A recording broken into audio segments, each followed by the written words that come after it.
السلام علیکم ورحمۃ اللہ وبرکاتہ۔ سامعین، آپ جو کتاب سماعت فرما رہے ہیں اس کا نام ہے فضائل فاطمۃ الزہرا سلام اللہ علیہا۔ کتاب کے مصنف ہیں عبدالحسین امینی صاحب الغدیر۔ کتاب کا ترجمہ کیا ہے سید ذوالفقار علی زیدی نے۔ آج ہم آپ کے سامنے اس کی چوتھی ریکارڈنگ پیش کر رہے ہیں، صفحہ نمبر 60 سے۔ ساتواں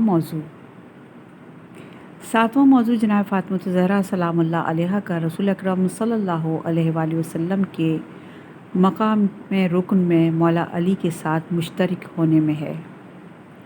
جابر بن عبداللہ روایت کرتے ہیں کہ پیغمبر اکرم نے مولا علی سے فرمایا، تجھ پر سلام ہو اے میرے دو ریحان کے پدر، اے علی، ان دونوں کی حفاظت کی میں سفارش کرتا ہوں قبل اس کے کہ وہ دونوں رکن تجھ سے ضائع ہوں، یعنی میں اور فاطمہ کی وفات کے بعد تجھے خدا کے سپرد کرتا ہوں جو تیرا محافظ ہے۔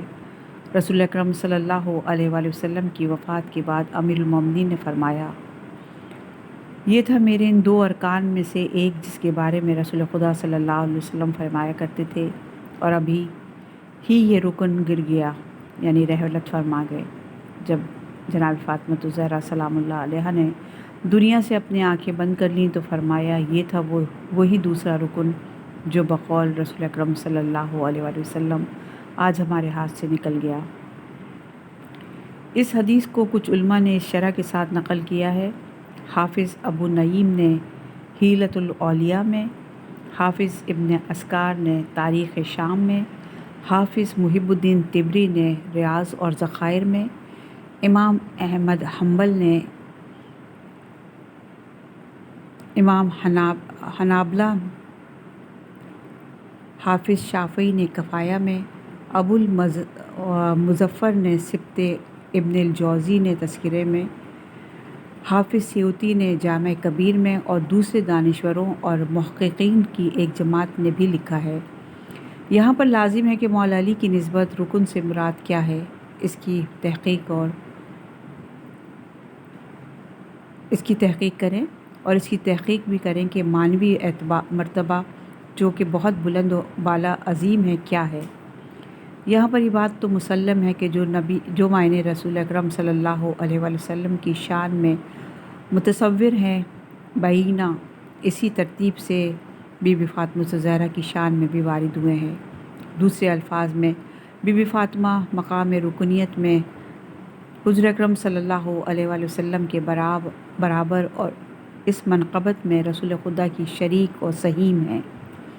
یقیناً مولا علی کے لیے رکن ہونے سے مراد یہ نہیں کہ فاطمۃ الزہرا گھریلو امور کی انجام دہی اور آل علی کی پرورش کرنے اور بیت علی کو چلانے اور آسائش و آرام بخشنے والی ہیں، کیونکہ یہ تو ہر مسلمان عورت کا وظیفہ ہے۔ اہم بات یہ ہے اور عظمت زہرا کا رمز یہ ہے کہ آیت الرجال قوامون علی النساء کی باوجود جو کلی طور پر تمام مردوں اور عورتوں کا ایک دوسرے کے مقابلے میں حیثیت معین کرتی ہے، پیغمبر اکرم صلی اللہ علیہ وآلہ وسلم ایک استثنائی مورد میں بی بی فاطمۃ الزہرا کو مولا علی کا رکن قرار دے رہے ہیں، جیسا کہ آپ اپنے آپ کو بھی رکن قرار دیا ہے، یعنی جن معنی اور کیفیت میں رسول خدا صلی اللہ علیہ وسلم علی کے لیے رکن بن رہے ہیں، بی بی فاطمہ بھی انہی معنی اور کیفیت میں اور اسی ترتیب میں برابر کی رکن اور اس منقبت میں ان کی شریک ہیں۔ رسول اکرم صلی اللہ علیہ وآلہ وسلم ہر معنی اور ہر اعتبار اور ہر طریقے اور ہر پہلو سے علی کے لیے رکن ہیں۔ بی بی فاطمہ بھی انہی معنوں میں علی کے لیے مساوی اور برابری میں رکن قرار پائیں، اور یہ صفات صرف آپ سے مختص ہیں۔ اس مقام پر کہا جا سکتا ہے کہ علی کے لیے رکن ہونا ولایت کے بلند ترین مقام سے ناشی ہے۔ یہ ولایت کی شان ہے کہ ان تین افراد میں سے ہر ایک دوسرے دو افراد کے لیے رکن قرار پائے، اور یہ امکان پذیر نہیں مگر یہ کہ مقام ولایت، اساس اسلام اور وہ مودت جس کو خدا نے اجر نبوت قرار دیا ہے، بی بی فاطمۃ الزہرا سلام اللہ علیہا بھی اس مسئلے میں آپ کی برابر کی شریک ہیں۔ اسی مناسبت سے رسول اکرم صلی اللہ علیہ وآلہ وسلم فرماتے ہیں، اگر خدا علی ابن ابی طالب کو خلق نہ فرمایا ہوتا تو عالم میں فاطمہ کا کوئی شبیہ و نظیر و کفو نہیں تھا۔ ایک اور روایت میں حضور اکرم صلی اللہ علیہ وآلہ وسلم مولا علی سے فرماتے ہیں کہ اے علی، اگر تم نہ ہوتے تو روئے زمین میں فاطمہ کا کوئی کفو اور ہمسر نہیں تھا۔ اسی روایت میں اس طرح کی دیگر روایات میں کفو سے رسول اکرم صلی اللہ علیہ وسلم کی مراد جو بی بی زہرا کی شان میں استعمال کیا ہے۔ کیا حضرت کی مراد مال یا حالت فقر و غنی یا خلقت ظاہری میں کفو ہونا ہے؟ یقیناً یہ مراد نہیں، بلکہ مقصود مقام ولایت اور صفات و فضائل میں کفو اور مانند ہونا ہے۔ ہاں، فاطمہ الزہرا سلام اللہ علیہا کیفیت ولایت میں علی کی مانند ہیں، جس طرح خود رسول اکرم صلی اللہ علیہ وآلہ وسلم مساوی ہے۔ چنانچہ رسول خدا رکن ایمان، رکن اسلام، رکن توحید، رکن منطق و بیان اور رکن حقیقت و شرف انسان ہیں۔ اسی معنی و مفہوم میں بی بی فاطمہ الزہرا سلام اللہ علیہا اور ائمہ اطہار بھی رکن، اساس اور اصل بنیاد ہے۔ ہم زیارت مبعث میں مولا علی کو رکن ہونے کے عنوان سے یوں خطاب کرتے ہیں کہ علی تمام اولیاء اور اصفیاء کے رکن و پایہ اور تکیہ گاہ ہیں، اور آپ رکن و تکیہ گاہ بفرمان رسول خدا بی بی فاطمہ الزہرا سلام اللہ علیہا ہیں۔ چھٹی زیارت میں ام المومنین سید الاوصیاء اور رکن الاصفیاء کے نام سے پکارے گئے ہیں، اور زیارت وارثہ میں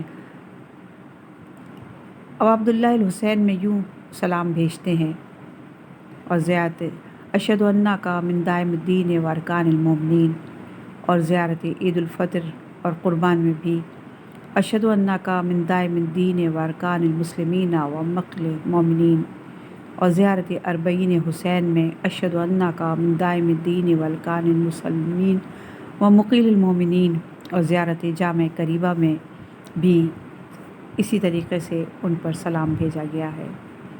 جی ہاں، چہاردہ معصومین علیہ السلام سب ارکان توحید و ایمان و اسلام ہیں۔ ان میں سے ہر ایک دوسرے معصوم کے لیے رکن ہے۔ بی بی فاطمہ بھی اس مقام پر رسول اکرم صلی اللہ علیہ وسلم کی طرح ہے، مولا علی کے لیے برابر کی رکن ہے۔ امام صادق نے اس مسئلے میں ایک واضح اور روشن ارشاد فرمایا۔ اب فرماتے ہیں، اگر خدائے عزوجل امیر المومنین علیہ السلام کو پیدا نہ کرتا تو اولین اور آخرین میں فاطمہ کا کوئی کفو اور ہمتا نہیں تھا۔ علی و فاطمہ علیہ السلام دونوں صاحب ولایت، دونوں مقام عصمت و طہارت کے مالک، اور دونوں ارکان توحید و ایمان ہیں۔ چھٹے امام ایک اور عبارت میں فرماتے ہیں کہ کسی بشر کا دوسرے کے لیے رکن و کفو اور ہمتا ہونے کی تشخیص کا امر ایک ایسا مسئلہ ہے جس کے فہم و ادراک سے انسان عاجز اور ناتواں ہے۔ صرف خدا اور اللہ یعلم ما خلق ہی اپنے مخلوقات کی ضمائر سے واقف ہے۔ وہ جانتا ہے، وہ معین کر سکتا ہے کہ کون سا شخص کسی کا ہم رکاب اور اس کا کفو ہوگا۔ وہ جانتا ہے کیونکہ وہ عالم ہے، اسے معلوم ہے کہ ہر مخلوق کا کفو اور اس کا ہمتا کون ہو سکتا ہے۔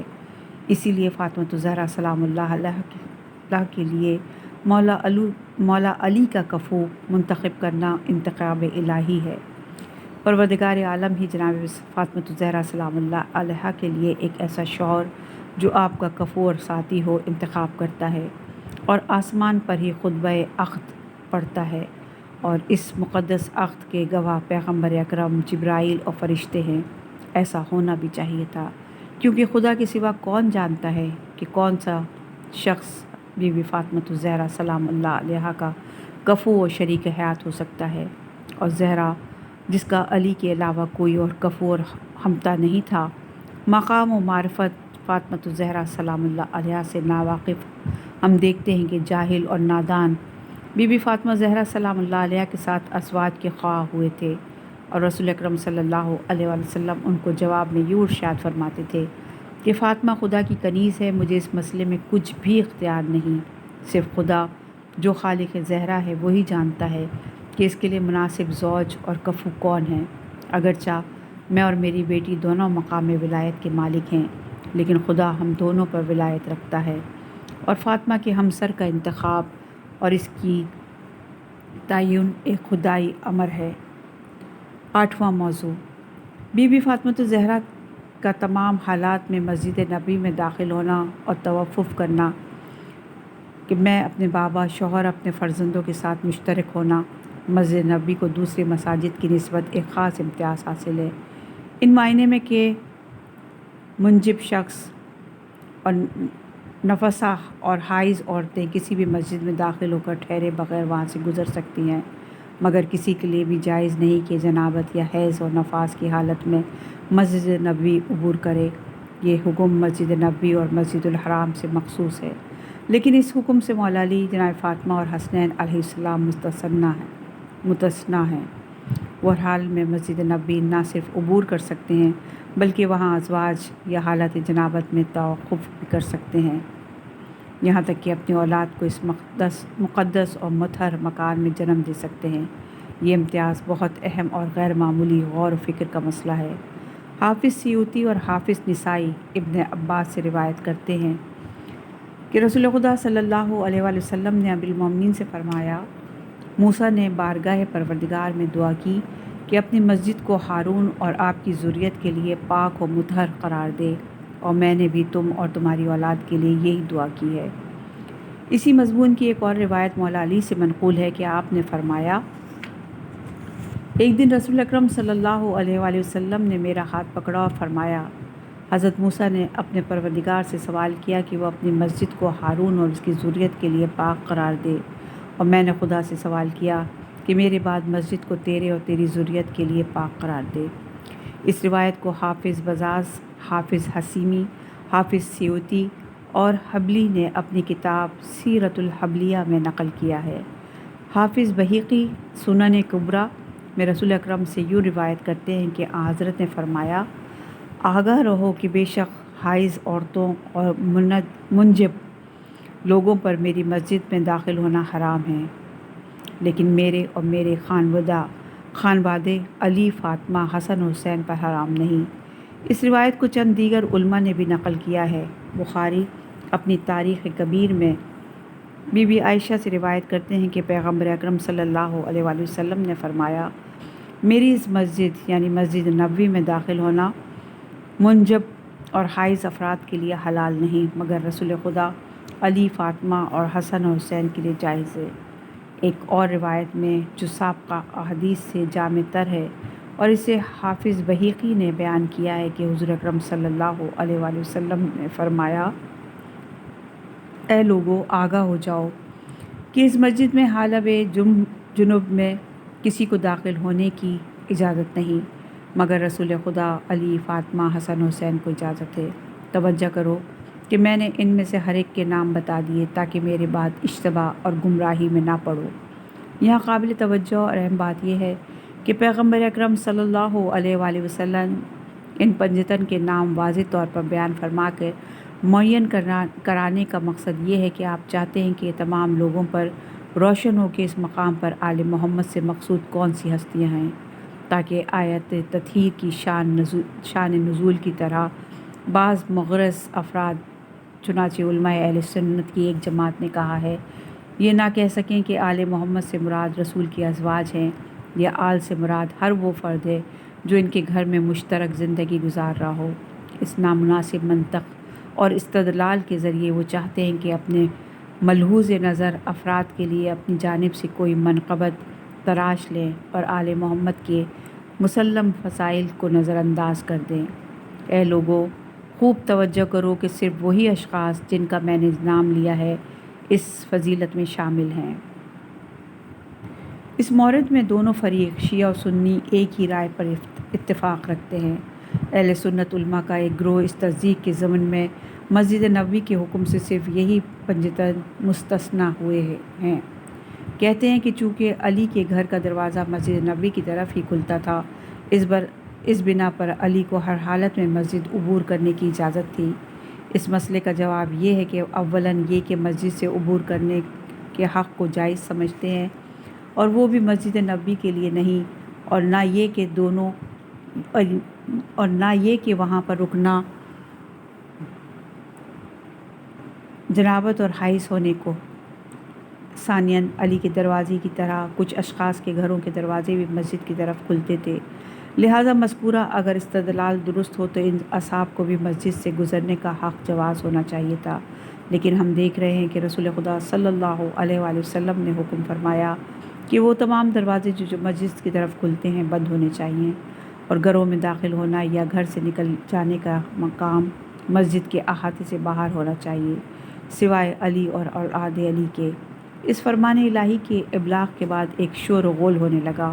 کچھ لوگ رسول اکرم صلی اللہ علیہ وآلہ وسلم کی خدمت میں حاضر ہو کر عرض کرنے لگے کہ مسجد کی طرف کوئی راستہ ہونا چاہیے، یہاں تک کہ رسول اللہ صلی اللہ علیہ وآلہ وسلم کے چچا جناب عباس پیغمبر سے عرض کرنے لگے، میں اپنے گھر کا دروازہ بند کرنے کے لیے تیار ہوں، لیکن درخواست کرتا ہوں کہ آپ مجھے اجازت دیجیے کہ جانب مسجد ایک روشن دان رکھ لوں۔ مگر رسول اکرم صلی اللہ علیہ وآلہ وسلم نے فرمایا، مسجد کی طرف دروازوں کے بند ہونے یا کھلے رہنے کا اختیار میرے ہاتھ میں نہیں، میں تو خدا کی طرف سے اس حکم کے ابلاغ پر مامور ہوا ہوں، لہٰذا ہرگز اجازت نہیں دیتا کہ مسجد کی طرف ایک روشن دان بھی کھلا رہے۔ ہاں، یہ فضیلت علی اور خانوادہ علی سے مخصوص ہے۔ اہل سنت کے چند علماء جو اس خصوصیت کے قائل ہیں یوں اظہار نظر کرتے ہیں کہ علی اور خانوادہ علی کے لیے ہر حالت میں مسجد نبوی سے عبور کرنا یا توقف و سکونت جائز ہے، اور تمام لوگ اس فضیلت سے مستثنیٰ ہیں۔ اس کی وجہ یہ ہے کہ اس حکم کے جاری ہونے کی شرائط ان میں نہیں ہیں، کیونکہ وہ پاک و مطہر ہیں، نہ وہ جنابت میں ہوتے ہیں اور نہ تو حائض و نفسا۔ اسی وجہ سے بی بی فاطمۃ الزہرا کو طاہرہ و مطہرہ کہا گیا ہے۔ اس بات کو پیغمبر اکرم صلی اللہ علیہ وسلم سے منقول ایک حدیث سے استنابت کیا گیا ہے۔ قرغانی اخبار الاول میں بی بی عائشہ سے یوں روایت کرتے ہیں، فاطمہ کے راہ چلنے کا انداز رسول خدا کی طرح تھا اور دوسری عورتوں کی طرح ماہواری کی آلودگی سے پاک تھی۔ یہ پاکیزگی اس بہشتی سیب کی وجہ سے تھا جو بی بی فاطمہ کی خلقت کا جوہر تھا۔ یہ وہی بہشتی سیب ہے جس کو شب معراج خدا نے حضرت محمد صلی اللہ علیہ وآلہ وسلم کو ہدیہ فرمایا تھا، جس سے جناب فاطمہ زہرا کا نطفہ مطہرہ منعقد ہوا۔ رسول اکرم متواتر بی بی فاطمۃ الزہرا کے گردن اور چہرے مبارک کا بوسہ لیتے اور خوشبو سونگھا کرتے اور فرماتے تھے، اے فاطمہ، جب بھی میں جنت کا مشتاق ہوا کرتا ہوں تو تجھ سے جنت کی خوشبو سونگھ لیتا ہوں، تجھ سے بہشتی سیب کی خوشبو میرے مشام پر پہنچتی ہے۔ بی بی عائشہ نے جس کان سے حضور اکرم صلی اللہ علیہ وآلہ وسلم کے ان کلمات کو سنا تھا، یوں استنباط اور اجتہاد کرتی ہیں کہ فاطمہ کا عورتوں کی ماہواری کی آلودگیوں سے پاک و مطہر ہونے کا سبب وہی بہشتی سیب ہے جو آپ کی خمیر خلقت کا جوہر ہے۔ حق کو نظر انداز نہیں کیا جا سکتا کہ بی بی عائشہ کا یہاں پر اجتہاد صحیح ہو۔ عائشہ اپنی گفتگو کو یوں جاری رکھتی ہیں، جس وقت حسن بن علی فاطمہ سے متولد ہوئے، اسی وقت زہرا نفاس سے پاک ہوئی، غسل کیا اور نماز مغرب انجام دی۔ یہی وجہ ہے کہ آپ کو زہرا کہا جاتا ہے۔ ہاں معقول نہیں کہ دیگر عورتوں کی طرح فاطمہ الزہرا کو بھی حیض و نفاس کی ناپاکی عبادت سے روکے رکھے۔ آپ علیہ السلام خدا کی پیاری ہیں، لہٰذا چاہیے کہ ہمیشہ خدا کی بارگاہ میں حاضر رہنے کی حالت میں ہوں، یہاں تک کہ ایک ساتھ کے لیے بھی درگاہ الہی وجود زہرا سے خالی نہیں رہنا چاہیے۔ سلمہ فرماتی ہیں، جب امام حسن علیہ السلام فاطمہ الزہرا سے متولد ہوئے تو میں ان میں سے کسی قسم کے آثار حیض و نفاس نہیں دیکھے، تو رسول اکرم صلی اللہ علیہ وآلہ وسلم سے اس بارے میں سوال کیا۔ حضرت نے فرمایا، اگر تم جانتی نہیں ہو کہ میری بیٹی فاطمہ پاک و پاکیزہ ہے، حیض و نفاس کی ناپاکی اس سے دور ہے۔ اس حدیث کو حافظ محب الدین طبری نے ذخائر العقبی میں نقل کیا ہے۔ انس بن مالک اپنی ماں سے یوں نقل کرتے ہیں، میں نے کبھی بھی عورتوں کے معمول کے حیض و نفاس کی ناپاکی فاطمہ الزہرا سلام اللہ علیہا میں مشاہدہ نہیں کی۔ مولا علی فرماتے ہیں، رسول اکرم صلی اللہ علیہ وآلہ وسلم سے پوچھا گیا، یہ جو آپ سے ہم نے سنا ہے کہ مریم و فاطمہ بتول ہیں، اس کے کیا معنی ہیں؟ جواب میں فرمایا، بتول اس خاتون کو کہتے ہیں جس میں عورتوں کی طرح حیض و نفاس کے آثار بالکل دکھائی نہ دیں، کیونکہ نبات انبا کے لیے حیض کی حالت مکروہ ہے۔ عربی زبان میں بطل کے معنی نقطہ کے ہیں۔ بی بی فاطمہ الزہرا کو بطول کا نام دیے جانے کی وجہ تسمیہ کے بارے میں علماء اہل سنت نے مختلف اور طرح طرح کی احادیث نقل کی ہیں۔ من جملہ ابن اسیر یوں روایت کرتے ہیں، فاطمہ علیہ السلام کو دوسری عورتوں سے منفرد ہونے کی بنا پر بطول کہا گیا۔ آپ کا مقام میں فضیلت و شرف حسب و نسب اور عوالم میں دینی میں سارے عالم کی عورتوں سے ممتاز اور جدا ہے۔ ایک اور حدیث میں لکھتے ہیں، بطول وہ فرد ہے جو دنیا سے دل پھیر کر خدا سے وابستہ ہوئی ہے۔ مروی ہے کہ رسول اکرم صلی اللہ علیہ وآلہ وسلم نے فرمایا، اے عائشہ، بتحقیق فاطمہ دوسری عورتوں کی طرح نہیں، ان میں حیض اور نفاس کے آثار ہرگز ظاہر نہیں ہوتے۔ عبیدہ ہروی کتاب الغربین میں لکھتے ہیں، فاطمہ کو اس وجہ سے بطول کہتے ہیں کہ آپ منقطع نظیر، بے مثل و بے نظیر اور بے ہمتا ہیں۔ امام محمد باقر علیہ السلام فرماتے ہیں، رسول اکرم صلی اللہ علیہ وآلہ وسلم کی بیٹی فاطمہ اس وجہ سے طاہرہ کے نام سے موسوم ہوئی کہ خدا نے انہیں تمام ناپاکیوں اور آلودگیوں سے کیا، یہاں تک کہ ایک دن بھی ان میں حیض اور نفاس کے آثار نہیں دیکھے گئے ہیں۔ دانشوروں کا ایک گروہ مذکورہ مطالب سے یہ نتیجہ لے رہا ہے کہ فاطمہ کا یہی پاک و منزہ ہونا سبب بنا ہے کہ آپ کے تمام حالات یعنی مسجد نبوی میں بیٹھنا، اٹھنا، سونا اور سکونت کرنا سب جائز ہوا ہے۔ 3 صدی کے ایک بڑے محترم حنفی فقیہ دساس اپنی کتاب آیت الاحکام میں یوں لکھتے ہیں، حضور اکرم صلی اللہ علیہ وآلہ وسلم علی ابن ابی طالب، فاطمہ اور حسنین کے لیے مسجد نبوی میں ہر حال میں داخل ہونا، وہاں پر بیٹھنا، سونا اور سکونت کرنا سب جائز ہونے کی علت آیت تطہیر ہے جو ان کی شان میں نازل ہوئی۔ نتیجے میں نہ صرف مسجد نبوی کا آغوش بلکہ تمام مساجد ہمیشہ کے لیے اور ہر حال میں ان مقدس ہستیوں کے لیے کھلا ہوا ہے۔ پنجتن علیہ السلام چونکہ تمام آلودگیوں اور ناپاکیوں سے مبرہ ہیں، لہٰذا مساجد ان کے لیے ان کے اپنے گھروں کی مانند ہیں، اور خدا نے ان ہستیوں کو احکام مساجد سے مستثنیٰ قرار دیا ہے۔ اپنے پیغمبر کو حکم دیا کہ اپنی امت پر اس امر کی وضاحت کرے، ان میں سے ہر ایک کا نام لوگوں کو بتا دے تاکہ کسی کو کوئی بھی بہانہ نہ مل سکے جس کی آڑ میں اس مسئلے میں پنجتن سے معلق ہونا چاہیے۔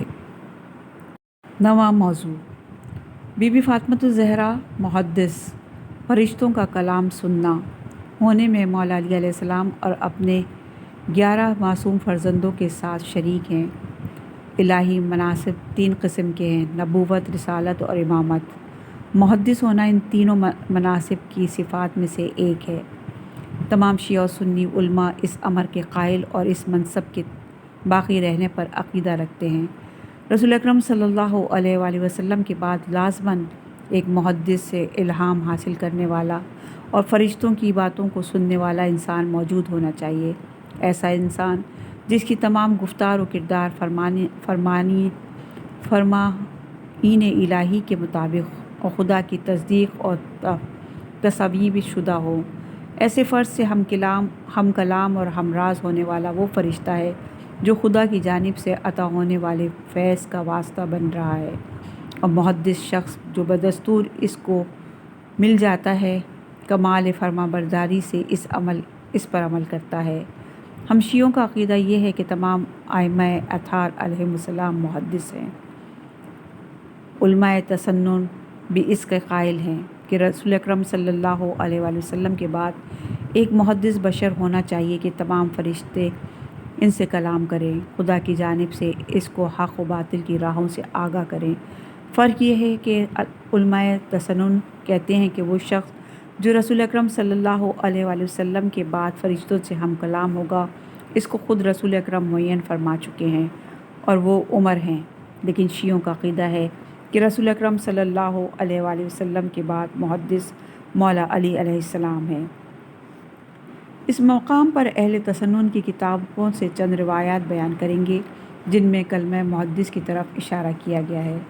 بخاری اپنی صحیح میں مناقب عمر ابن الخطاب میں کہتے ہیں، کہ پیغمبر اکرم صلی اللہ علیہ وآلہ وسلم نے فرمایا، اسلام سے پہلے بنی اسرائیل کے چند لوگ محدث تھے، اگرچہ وہ انبیاء میں سے نہیں تھے۔ میری امت میں سے عمر محدث ہیں۔ مسلم اپنی صحیح میں فضائل عمر میں تقریباً اسی مفہوم کی ایک روایت رسول خدا صلی اللہ علیہ وآلہ وسلم سے یوں بیان کرتے ہیں: محدث ہونے کا موضوع مذہبی مسئلہ نہیں بلکہ ایک ایسا اسلامی مسئلہ ہے، کیونکہ فرقین شیعہ و سنی اس امر میں ایک ہی رائے اور ایک ہی سخن کہتے ہیں۔ ذکر شدہ روایات کے تحت بھی اور دیگر احادیث کے ذریعے علماء تسنن کی جانب سے بھی محدث شخص کی مکمل طور پر تصریح ہو چکی ہے، لیکن جو چیز قابل توجہ ہے وہ یہ کہ تمام روایات کے اختتام پر سنی راویوں نے عمر بن خطاب کا نام جان بوجھ کر بڑھایا ہے۔ اس کی شناخت کہ علی محدث ہیں یا عمر بہت آسان اور سہل کام ہے، کیونکہ دونوں کے کلام تاریخ میں محفوظ ہیں۔ یہی مسئلے کو واضح اور روشن کرتا ہے۔ وہ شخص جو رسول کے حالت احتضار میں یہ کہہ رہا ہو کہ یہ شخص پیغمبر کو ہیزان کہہ رہا ہے، ایسے شخص کی یہ بات بخوبی بتا رہی ہے کہ اس کا استاد فرشتہ ہے یا شیطان۔ کلینی کافی میں اس مسئلے کو اس طرح بیان کرتے ہیں کہ رسول و نبی محدث میں فرق کیا ہے۔ اس کے بعد چند روایات جو ان تین مناصب کو واضح اور روشن کرتی ہیں ذکر کرتے ہیں۔ رسول وہ ہیں جو وحی الہی لے کر آنے والا فرشتہ اس سے کلام کرے اور وہ فرشتے کو دیکھیں، اسے پہچانے اور فرشتے سے گفتگو کرے۔ یہ مرتبہ بہت اونچا ہے۔ رسالت کے اس بلند مقام کے بعد مرتبہ نبوت ہے، اس کے بعد محدث کا مقام ہے۔ محدث وہ شخص ہے جو فرشتوں سے کلام کرتے وقت ان کو نہیں دیکھ رہا۔ اس مورد میں امام باقر علیہ السلام اور امام جعفر صادق علیہ السلام سے بہت روایات نقل ہوئی ہیں۔ چند حدیث بطور نمونہ پیش کی جاتی ہیں۔ بے شک اوصیاء محمد صلی اللہ علیہ وآلہ وسلم سب محدث ہیں۔ تمام انبیاء، تمام امام سچے، بہت فہم خدا داد کے مالک اور محدث ہیں۔ محدث فرشتوں کی آواز تو سنتا ہے مگر ان کو دیکھتا نہیں۔ علی مقام محدث پر فائز ہیں۔ امام جعفر صادق علیہ السلام سے محدث کے بارے میں سوال کیا گیا تو آپ نے ارشاد فرمایا، محدث وہ ہے جس کے پاس فرشتہ آتا ہے، وحی کے نکات اس کے سامنے بیان کرتا ہے مگر وہ فرشتے کا مشاہدہ نہیں کرتا۔ وہ روایات جو ذکر ہوئی ہیں ان مسلم اور قطعی روایات میں سے ہیں جو ائمہ اطہار علیہم السلام سے وارد ہوئی ہیں۔ ان روایات کے نقل سے ہمارا مطلب یہ ثابت کرنا ہے کہ اس منصب میں یہ بات واضح ہونی چاہیے کہ بی بی فاطمۃ الزہرا سلام اللہ علیہا بھی اس منقبت میں علی اور آپ کے معصوم اولاد کے ساتھ برابر کی شریک ہیں، اور آپ یعنی بی بی فاطمۃ الزہرا بھی محدثہ تھی، جس طرح 12 امام محدث تھے۔ امام جعفر صادق علیہ السلام فرماتے ہیں، فاطمہ دختر رسول خدا محدثہ تھی۔ پیغمبر اس بنا پر آپ کو محدثہ کا نام دیتے تھے کہ آسمان سے فرشتے آپ پر نازل ہوتے اور آپ سے اسی طرح کلام کرتے تھے جس طرح بی بی مریم سے کیا کرتے تھے۔ اے فاطمہ، خدا تعالیٰ نے تجھے پاک اور پاکیزہ کیا اور تم کو عالم کی عورتوں سے برگزیدہ قرار دیا ہے۔ امام جعفر صادق علیہ السلام اس طرح اپنے کلام کو جاری رکھتے ہیں۔ ایک روایت میں بی بی فاطمۃ الزہرا سلام اللہ علیہا نے اپنے ہم کلام فرشتوں سے فرمایا، کیا وہ عورت جو تمام عالم کی عورتوں سے برتر ہے مریم بنت عمران نہیں؟ جواب دیا کہ نہیں، کیونکہ مریم اپنے زمانے کی عورتوں کی سردار تھی، لیکن خداوند عالم نے آپ کو مریم کے زمانے کی عورتوں اور اولین اور آخرین کی تمام عورتوں کی آقا و سردار قرار دیا ہے۔ اس روایت کو علماء کی ایک جماعت نے قدر اختلاف کے ساتھ نقل کیا ہے کہ بعض احادیث میں حضرت جبرائیل علیہ السلام جناب زہرا سے ہم کلام ہونے کے، بعض روایات میں دیگر فرشتے۔ اس موضوع میں وارد ہونے والی روایات اس چیز کی صراحت کے ساتھ حکایت کرتی ہیں کہ رسول اکرم صلی اللہ علیہ وآلہ وسلم کی رحلت کے بعد فاطمۃ الزہرا کی تسلی و تشفی کے لیے خدا نے فرشتوں کو کلام کرنے کے لیے آپ سے مانوس بنا لیا تھا۔ اس مسئلے میں امام جعفر صادق علیہ السلام فرماتے ہیں، رسول اکرم صلی اللہ علیہ وآلہ وسلم کی وفات کے بعد فاطمہ 75 روز سے زیادہ زندہ نہ رہی۔ باپ کے جاسوس غم نے آپ کے قلب کو لبریز کر دیا تھا۔ اس وجہ سے جبرائیل امی پے در پہ آپ کی خدمت میں حاضر ہوئے تھے اور آپ کو اپنے بابا کی عزاداری میں اور غم سے معمور زہرا کو تسلی دیا کرتے تھے۔ اور جبرائیل تو کبھی کبھی جناب ختمی مرتبت کی منزل بیان کرتے تھے اور کبھی وہ واقعات جو آپ کی رحلت کے بعد آپ کی ذریت پر واقع ہونے والے تھے، ان حوادث کی خبر دیا کرتے تھے۔ امیر المومنین جو کچھ جبرائیل املا دیتے اسے قد تحریر میں لاتے تھے۔ یہ وہی مجموعہ سخنان ہے جو مصحف فاطمہ کے نام سے موسوم ہوا ہے۔ ایک اور روایت کتاب کافی میں امام جعفر صادق علیہ السلام سے شرع کے متعلق وارد ہوئی ہے۔ جس وقت خداوند عالم نے اپنے پیغمبر کی روح قبض فرمائی، غموں کے ایک پہاڑ نے جناب فاطمۃ الزہرا سلام اللہ علیہا کے قلب مطہر کو اپنی لپیٹ میں لے لیا، جسے سوائے خدا تعالیٰ کے کوئی اور آگاہ نہیں تھا۔ اس وجہ سے خدا نے ایک فرشتے کو بی بی فاطمۃ الزہرا کا مونس بنا دیا، جو آپ کے غم میں تسلی دینے والا اور تنہائیوں میں آپ سے کلام کیا کرتا تھا۔ جناب فاطمہ زہرا نے مولا علی کو اس امر سے آگاہ کیا تو مولا علی نے فرمایا، جب بھی تمہیں یہ احساس ہو کہ کوئی فرشتہ تمہارے حضور آیا ہے اور اس کی آواز سنائی دے تو مجھے بتلا دو۔ جبرائیل اور دیگر فرشتوں کے املا سے جس کے کاتب امیر المومنین تھے مصحف فاطمہ موجود ہوا، جس کے بارے میں مولا علی نے فرمایا، اس مصحف میں حلال و حرام کے مسائل مطرح نہیں، بلکہ ایک دانش ہے جو واقع ہو چکا ہے یا بعد میں واقع ہونے والا ہے۔ جناب فاطمہ کا محدثہ ہونا امور مسلمہ میں سے ہے، جیسا کہ حضرت کی زیارت میں بھی وارد ہوا ہے۔ السلام علیکہ ایھۃ النقیہ تقیہ، السلام علیکہ ایھۃ المحدثہ علیمہ۔ نتیجے میں بی بی فاطمۃ الزہرا محدثہ ہونے کے مقام میں امیر المومنین اور دیگر 11 معصوموں کے ساتھ شریک ہیں، اور اس مقام کا احراز ولی کے کسی اور شخص کے لیے امکان پذیر نہیں۔ چونکہ فاطمۃ الزہرا سلام اللہ علیہا ولیۃ اللہ ہیں، لہٰذا اسی مقام ولایت کے مرتبے میں کہ فرشتے آپ سے کلام کرتے ہیں، پیغمبر اکرم صلی اللہ علیہ وآلہ وسلم اور مولا علی نے مقام ولایت کو محدث ہونے کے ساتھ ملا کر بیان فرمایا۔ ہر نبی نے اپنے بعد ایک ولی کو اپنا جانشین قرار دیا۔ رسول خدا صلی اللہ علیہ وآلہ وسلم اس بارے میں فرماتے ہیں، میرے بعد اولیاء امیر المومنین فاطمہ، حسنین اور ان کی معصوم اولاد ہیں۔ رسول خدا صلی اللہ علیہ وآلہ وسلم کی امت میں محدث کا اس بلند مرتبہ کا حامل ہونا ان 13 معصوموں کے علاوہ امت کے کسی اور فرد کے لیے درست نہیں۔ بی بی فاطمۃ الزہرا کے تمام حرکات اور اطوار، گفتار و کردار آپ کے مقام محدثہ پر ہونے کے عین ثبوت ہیں۔